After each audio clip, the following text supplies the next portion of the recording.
नमस्कार, आर्य न्यूज देख रहे हैं आप। मैं हूं आपके साथ पल्लवी सिंह। बुलेटिन की शुरुआत करेंगे एक बड़ी खबर के साथ। खबर आगरा से है, जहां कोर्ट ले जाते समय एक आरोपी ने कई गंभीर आरोप लगा दिए हैं। और इस बीच आपको बता दें कि आरोप किसी और पर नहीं बल्कि पुलिस पर लगाए गए हैं। दरअसल कोर्ट ले जाते समय इस आरोपी ने खेड़ा राठौर पुलिस पर यह गंभीर आरोप लगाए और कहा कि पुलिस ने उसे 3rd डिग्री टॉर्चर किया है। आरोपी युवक ने पुलिस पर घर से उठाने और थाने में प्यासा रखने और बंदूकों के बट्टों से मारने का भी आरोप लगाया। दरअसल कोर्ट के बाहर ही पुलिस पर 3rd डिग्री देने का और एनकाउंटर की धमकी का भी आरोप लगाया गया, जिसका एक वीडियो वायरल हो गया है।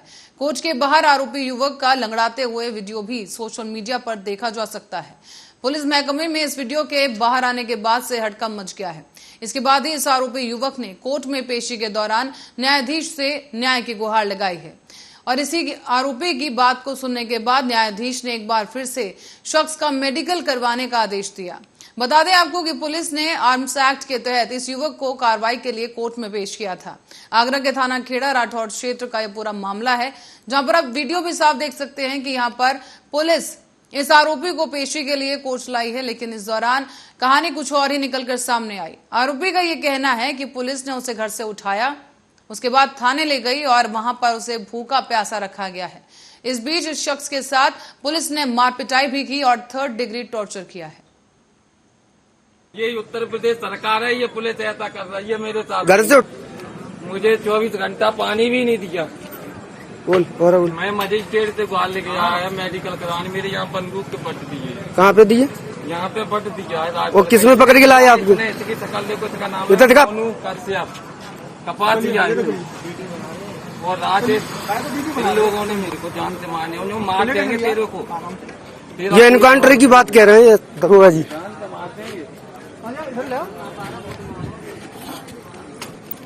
जान से मार देंगे ये लोग मुझे। 24 घंटा 48 घंटे जुड़ चुकी हैं ममता भारद्वाज हमारे साथ फोन पे मौजूद है। ममता, आपसे समझना चाहेंगे, इस वीडियो की पुष्टि अब तक की जा चुकी है, इसकी सत्यता पर क्या कुछ कहना है? बिल्कुल पल्लवी, मैं आपको बता दूं, ये आगरा के थाना खेड़ा राठौर का पूरा ये मामला है, जहां एक युवक को आर्म्स एक्ट के तहत इसको लाया गया था थाने में। और पूछताछ के दौरान इसके साथ जो युवक का जो आरोप है, साफ तौर से जो कोर्ट की पेशी के दौरान वो मीडिया के सामने बोलता हुआ नजर आ रहा है साफ तौर से कि पुलिस थाने में इसको भूखा प्यासा रखा और पानी भी नहीं दिया 24 घंटे तक। और उसके बाद इसके साथ मारपीट की गई, 3rd डिग्री का भी प्रयोग किया गया। और जो पुलिस की जो बंदूक का बट होता है, बट से भी इसके पेट में इसको मार के इसके साथ मारपीट की गई है।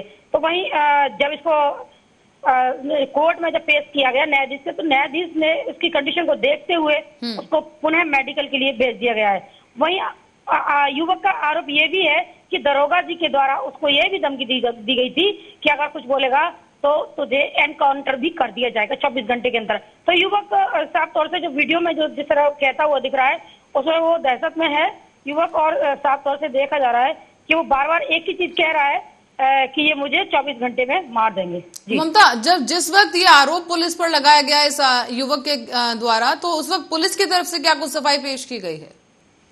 बिल्कुल, पुलिस वहाँ मौजूद है। लगातार 2 जो कांस्टेबल हैं उस ले जाते हुए नजर आ रहे हैं, और वहीं दरोगा जी भी दिख रहे हैं वहाँ पास में। लेकिन कोई भी कुछ बोलने को तैयार नहीं है, कोई, सब लोग चुप हैं। और बराबर वो मीडिया के सामने जो पेशी को ले जाते हुए वो चिल्ला रहा है, तो अपनी बात को रख रहा है, कह रहा है, चलता जा रहा है और वो कह रहा है।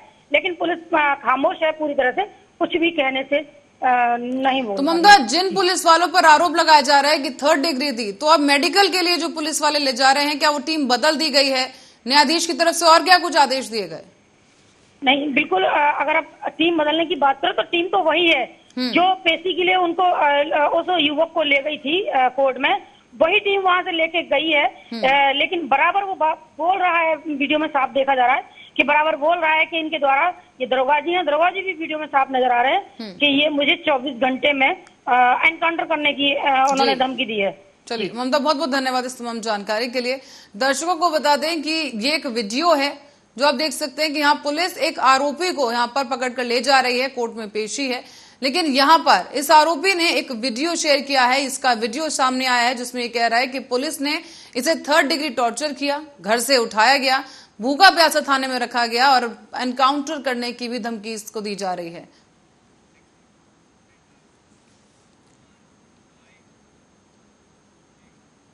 और अब बढ़ेंगे अगली खबर की ओर। मथुरा से एक खबर सामने आई है जहां महावन की चर्चित मिठाई खीर मोहन की बिक्री पर प्रतिबंध लगा दिया गया है। दरअसल इसके बाद से ही खाद्य सुरक्षा और औषधि विभाग ने प्रतिबंध लगाया और इस मिठाई को मानव स्वास्थ्य के लिए हानिकारक बताया गया है। साथ ही साथ प्रयोगशाला से सैंपल की चौंका देने वाली रिपोर्ट सामने आने के बाद यह फैसला लिया गया है। गौरतलब है कि खीर मोहन के व्यवसायियों में इस फैसले के बाद से काफी आक्रोश देखने को मिला। कहा यह भी गया कि बेरोजगारी फैलाने की आशंका है क्योंकि प्रतिबंध के बाद अब संपूर्ण जनपद में रंगीन खीर मोहन कहीं नहीं मिलेगा। दरअसल बीते समय विभागीय टीम ने महावन से खीर मोहन के सैंपल लिए थे। सैंपल की रिपोर्ट में रंगीन खीर मोहन का मानव स्वास्थ्य पर एक बुरा प्रभाव बताया गया और साथ ही ये भी बताया गया कि ये काफी हानिकारक है। इसीलिए रिपोर्ट के आधार पर सहायक आयुक्त खाद्य डॉक्टर गौरी शंकर ने इस मिठाई पर अब प्रतिबंध लगाने के आदेश जारी कर दिए हैं। ने प्रतिबंध लगा दिया। अभी वैसे तो हमारे पास कोई सूचना नहीं है, अगर सूचना भी आती है तो प्रतिबंध लगा रहे हैं तो किस पे लगा रहे हैं? यानी कोई गलत चीज पे ही तो लगाएंगे, हर पे थोड़ी लगाएंगे, हर दुकान पे। अगर प्रतिबंध लगाते हैं तो इससे हजारों परिवार जुड़े हुए हैं, हजारों परिवार बेघर हो जाएंगे, बहुत दिक्कत आ जाएगी पूरे महावन शहर कस्बा को पूरे में। और लगाना चाहते हैं तो कोई गलत हो उस पर तो लगाओ, कोई दिक्कत नहीं है, मगर हर दुकान पे थोड़ी लग जाएगा, हर चीज़ पर नहीं लग जाएगा। बस प्रसिद्ध मिठाई है, बहुत बहुत दूर तक जाती है ये मिठाई और बहुत दूर तक इसका नाम हो रहा है। महावन खीर मोहन के नाम से ही चल रहा है केवल। लगभग कितने सालों से खीर मोहन बनता है यहाँ पे महावन? और रुक करेंगे वृंदावन की ओर जहां धर्म नगरी वृंदावन में एक कलयुगी गुरु द्वारा 2 नाबालिग शिशुओं के साथ अप्राकृतिक कृत्य किए जाने का शर्मनाक मामला सामने आया। दरअसल गुरु शिष्य के पवित्र रिश्ते को कलंकित करने के इस मामले में एक संत द्वारा आरोपी ईश्वर गौतम के खिलाफ कोतवाली में तहरीर दिए जाने पर पुलिस ने संगीन धाराओं में मुकदमा दर्ज कर मामले की जांच शुरू की। ये मामला है कोतवाली क्षेत्र के अंतर्गत पानीघाट दुर्गापुरम कॉलोनी का। यहाँ असम का रहने वाला ईश्वर गौतम एक मकान में करीब 1 दर्जन से अधिक बच्चों को कर्मकांड और वैदिक की शिक्षा का अध्ययन करवा रहा है। यहाँ बच्चों को भारतीय संस्कृति और सभ्यता का पाठ पढ़ाने वाला ये कलयुगी गुरु ईश्वर गौतम करीब 9 महीने पहले अपने गांव से 13 साल के किशोर और एक 9 साल के बालक को यहाँ लेकर आया। इस मकान में रखकर उन्हें शिक्षा ग्रहण करवाई गई और बच्चों की माने तो ये आरोप है कि आरोपी उनके साथ अश्लील काम करता था। विरोध करने पर उनकी पिटाई भी की जाती थी और आए दिन शोषण से परेशान होकर ये दोनों ही बच्चे मंगलवार की रात को वहां से भाग निकले हैं। इस बीच वो परिक्रमा मार्ग गोपालखार क्षेत्र में रात के करीब 1 बजे रोते हुए रसिक धाम आश्रम के शिष्यों को मिले। इस दौरान बच्चों को आश्रम लाकर पूछताछ की गई तो उन्होंने पूरे घटनाक्रम से उन्हें अवगत कराया। इसके बाद संत रसिक बिहारी दास बुधवार को कोतवाली पहुंचे जहां उन्होंने आरोपी ईश्वर गौतम पर बच्चों के साथ अप्राकृतिक कृत्य किए जाने के आरोप लगाते हुए रिपोर्ट दर्ज करवाई है। फिलहाल इस पूरे मामले में जांच जारी है। थाना वृंदावन में कल शाम एक सूचना आई कि 2 बच्चे जो आसाम से आए थे यहाँ पढ़ाई लिखाई करने, उनके जो मठ के बाबा हैं, बाबा ने उनके साथ दुराचार किया है। इस संबंध में अभियोग पंजीकृत किया गया और बाबा को गिरफ्तार किया गया है। बच्चों का मेडिकल कराया जा रहा है और इसमें जो भी लीगल कार्रवाई है वो पूरी की जा रही है। थाना वृंदावन में कल और अब बुलेटिन में आगे बढ़ेंगे, लखीमपुर खीरी की ओर रुख करेंगे जहां से एक बड़ी खबर सामने आई है। इस खबर के चलते एक बार फिर से टाइगर ने एक मासूम को अपना निवाला बना लिया है। दरअसल ये कहना गलत नहीं होगा कि लखीमपुर खीरी में टाइगर का आतंक जारी है, लेकिन जिम्मेदार मौन है। आपको बता दें कि खैरचिया निवासी देवू के बेटे सूरज को टाइगर ने अपना निवाला बनाया। साथ ही साथ स्थानीय लोगों का यह कहना है कि तिकुनिया क्षेत्र में टाइगर के हमले से करीब आधा दर्जन लोगों की मौत पहले हो चुकी है। टाइगर के आतंक से ग्रामीणों में इस वक्त दहशत का माहौल है और सीधे तौर पर वन कर्मियों की लापरवाही का आरोप सामने आ रहा है। और इस बीच शासन के निर्देशों के क्रम में जनपद खीरी में कानून और शांति व्यवस्था बनाए रखने के दृष्टिगत और सौहार्द माहौल बनाए रखने के लिए आमजन में पुलिस के प्रति विश्वास और सुरक्षा के भाव को सुदृढ़ करने के उद्देश्य से जिलाधिकारी खीरी महेंद्र बहादुर सिंह और पुलिस अधीक्षक खीरी संजीव सुमन द्वारा भारी पुलिस बल के साथ शहर के लखीमपुर खीरी के विभिन्न मार्गों पर या व्यस्ततम चौराहों पर और ज्यादा आबादी वाले स्थानों पर पैदल मार्च किया गया। इस बीच भीड़ भाड़ वाले और संवेदनशील स्थानों पर भी भ्रमण करते हुए वहां पर मौजूद स्थानीय लोगों दुकानदारों से भी मुलाकात की गई। साथ ही साथ इन सब लोगों से बातचीत करते हुए जनमानस से संवाद स्थापित कर आपस में प्रेम सौहार्द बनाए रखने के लिए और अफवाहों पर ध्यान न देने के लिए अपील की गई। इस दौरान पुलिस लाइन से गुरु गोविंद सिंह चौक, बस स्टैंड, रेलवे स्टेशन, संकटा देवी चौराहा, सदर चौराहा, मेन रोड, विबोली हॉल समेत पूरे जो शहर है उसमें पैदल रूट मार्च किया गया है। और इस बीच बढ़ेंगे अगली खबर की ओर। यहां एक युवक मुकेश मिश्र को नृशंस हत्या के मामले में 9 नामजद अभियुक्तों में से 6 को पुलिस ने गिरफ्तार कर लिया है। एसपी सिटी ने इस दौरान पत्रवार्ता की और इस प्रेस कॉन्फ्रेंस में यह खुलासा किया गया है कि बीते 20 जून को बाइक से जा रहे 2 दोस्तों को युवकों पर प्राणघातक हमला करते हुए देखा गया। गंभीर घायल अवस्था में उन्हें एक की तो मौत हो गई जबकि दूसरे का इलाज अभी भी जारी है। कटरा कोतवाली के दुर्गा बाजार में हत्या से कोहराम मच गया था। बताया भी जा रहा है कि अभियुक्तों के खिलाफ 302, 323 और 427 के समेत कई धाराओं में मुकदमा दर्ज किया गया और अब पकड़े गए अभियुक्तों में 3 का है आपराधिक इतिहास। गोलबंदी कर ये अपराध किया करते थे और बताया भी गया है कि पकड़े गए अभियुक्तों के परिवार में आपराधिक इतिहास रहा है।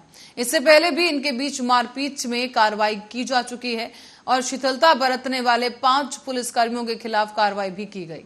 इस जांच कर गैंगस्टर समेत और भी कई धाराओं में पुलिस अब मामला बढ़ा सकती है।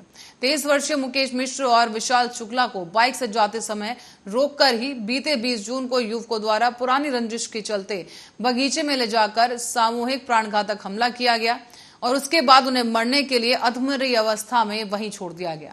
इस बीच एसपी सिटी ने बताया है कि 2 अभियुक्त अभी भी फरार हैं, जिन्हें जल्द गिरफ्तार किया जाएगा।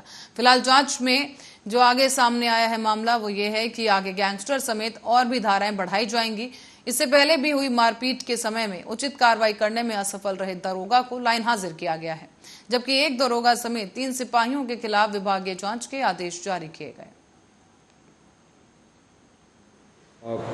जिस व्यक्ति की मृत्यु हुई है दिनांक 20/6/2022 को दुर्गा बाजार, थाना कोतवाली, कटरा, जनपद मिर्ज़ापुर में एक घटना हुई थी जिसमें उसको इतना चोट पहुंचाई गई थी मृतक को कि वो ट्रॉमा सेंटर वाराणसी में इलाज के दौरान सुबह 21 तारीख को 3 बजे उसकी मृत्यु हो जाती है। उसके आधार पर थाना कटरा में वादी पक्ष के द्वारा एक तहरीर दी जाती है जिसके आधार पर 9 लोग नामजद किए जाते हैं और कुछ अज्ञात का नाम उसमें आता है, जिसके आधार पर पुलिस की 2 टीमें गिरफ्तारी के लिए बनाई जाती हैं। अब तक 7 लोग गिरफ्तारी की जा चुकी है, 2 लोग अभी बाकी हैं, उनकी शीघ्र गिरफ्तारी कर ली जाएगी।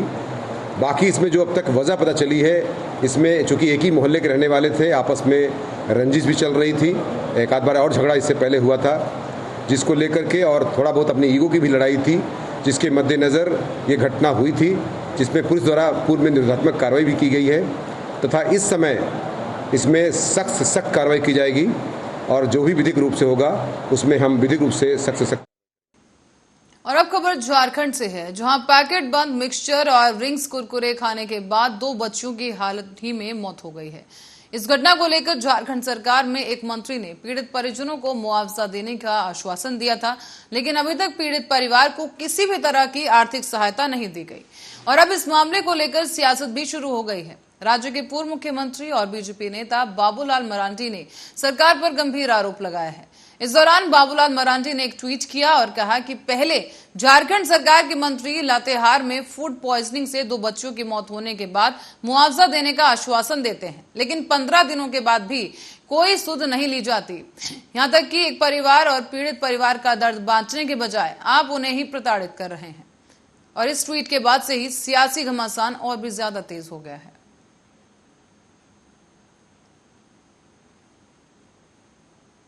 और इस बीच एक बड़ी खबर की ओर रुख करेंगे। प्रयागराज से इस वक्त की बड़ी और अहम खबर सामने आ रही है, जहां 20 साल के एक युवक की हत्या कर दी गई।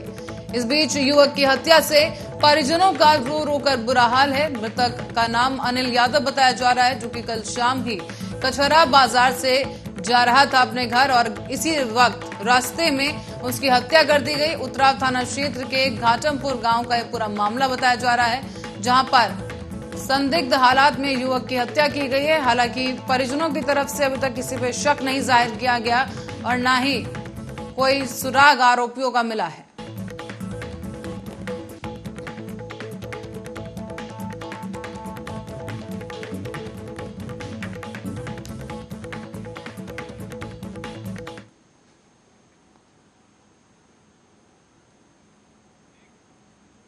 और इन तमाम खबरों के बीच अब रुक करेंगे महाराष्ट्र का। महाराष्ट्र से ये खबर सामने आई है, जहां उद्धव ठाकरे सरकार अब चारों तरफ से घिर चुकी है और कभी भी सत्ता हाथ से जा सकती है, क्योंकि पार्टी के तमाम विधायकों की बगावत के बीच अब शिवसेना नेता संजय राउत फिर से सामने आए। राउत ने कहा है कि पार्टी के 12 विधायकों ने बगावत की है, जिनके खिलाफ कार्रवाई की तैयारी शुरू हो चुकी है। उन्होंने एक बार फिर से यह भी आरोप लगाया है कि उनके नेताओं को धमकियां दी जा रही हैं और इसका आरोप उन्होंने केंद्रीय मंत्री पर भी लगाया। संजय राउत ने कहा है कि अगर सरकार बचाने की कोशिश हुई तो शरद पवार घर नहीं जा पाएंगे। संजय राउत ने यह भी कहा कि महाराष्ट्र में जो कुछ हो रहा है उसके पीछे बीजेपी का ही हाथ है। अब यह लड़ाई कानूनी तौर पर लड़ी जाएगी, साथ ही साथ संख्या बल कागज पर ज्यादा हो सकता है। सरकार कब बनेगी भी या नहीं ये पता नहीं, पर यह आंकड़ा कभी स्थिर नहीं रहता। राउत ने आगे कहा कि शरद पवार को भी धमकियां दी जा रही हैं, केंद्रीय मंत्री धमकी दे रहे हैं और इससे पहले केंद्रीय मंत्री और बीजेपी नेता नारायण राणे के बयान पर संजय राउत ने एक ट्वीट किया। इसमें उन्होंने कहा है कि महाविकास अघाड़ी ने सरकार बचाने की कोशिश तो की, शरद पवार इनको घर नहीं जाने देंगे, रास्ते में रोकेंगे, ऐसे धमकी बीजेपी नेता और केंद्रीय मंत्री देते हैं। ये भाजपा की अधिकृत भूमिका है, सरकार टिकेगी या जाएगी, लेकिन शरद पवार को लेकर इस तरह भी भाषा महाराष्ट्र में स्वीकार नहीं है।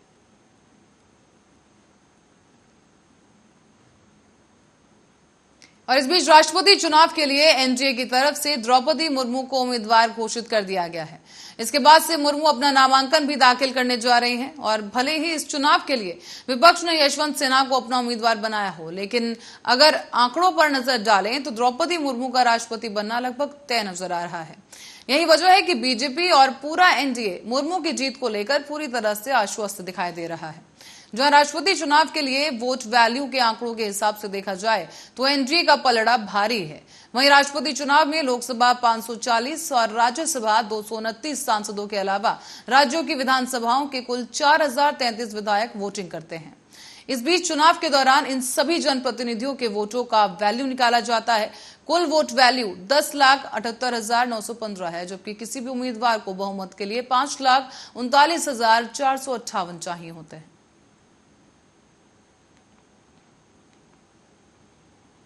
अगली खबर राजस्थान से है, जहां मुख्यमंत्री अशोक गहलोत ने कहा है कि प्रदेश के सभी नगर निकायों में प्रशासन शहरों संग अभियान के लिए शिविर 15 जुलाई से वार्डवार लड़ेंगे और इसमें मौके पर ही सभी तरह के प्रशासनिक प्रक्रिया पूरी करते हुए पट्टों का वितरण किया जाएगा। इस बीच सीएम गहलोत ने यह भी कहा कि इन शिविरों की संपूर्ण तैयारियां जल्द ही पूरी करने के लिए संबंधित विभागीय अधिकारियों को निर्देश दिए गए हैं। सीएम गहलोत ने यह भी जानकारी दी, गुरुवार को ही मुख्यमंत्री निवास पर प्रशासन शहरों के संग अभियान की समीक्षा बैठक को संबोधित किया गया। इस दौरान कहा गया है कि जिलाधीश वार्ड लगने वाले शिविरों की सतत निगरानी सुनिश्चित करें और हर शिविर में अतिरिक्त जिला मजिस्ट्रेट, सिटी मजिस्ट्रेट और तहसीलदार समेत कई उच्च अधिकारियों की उपस्थिति भी सुनिश्चित की जाए। आगे ये भी कहा गया है कि शिविरों में आमजन को अनावश्यक परेशानी नहीं होनी चाहिए और शिविरों में पट्टे बनने के साथ साथ कई अन्य कार्य पारदर्शिता के साथ किए जाएं और ये भी सुनिश्चित करें कि शिविर संबंधित वार्ड के सामुदायिक केंद्र या फिर आमजन के लिए सुगम स्थान पर ही लगाए जाएं। और सीएम गहलोत ने कहा है साफ शब्दों में कि शिविरों में सांसदों, विधायकों की भागीदारी बढ़ाने के लिए उन्हें शिविरों की सूचना उपलब्ध कराई जाए। साथ ही साथ अभियान शुरू करने से पहले नगर निकायों के पार्षदों के लिए कार्यशालाएं आयोजित करने का भी निर्देश दिया गया है। और इसी खबर के साथ ही बुलेटिन में फिलहाल के लिए इतना ही। देश और दुनिया की तमाम खबरों के लिए बने रहे हमारे साथ, देखते रहे आर्या न्यूज।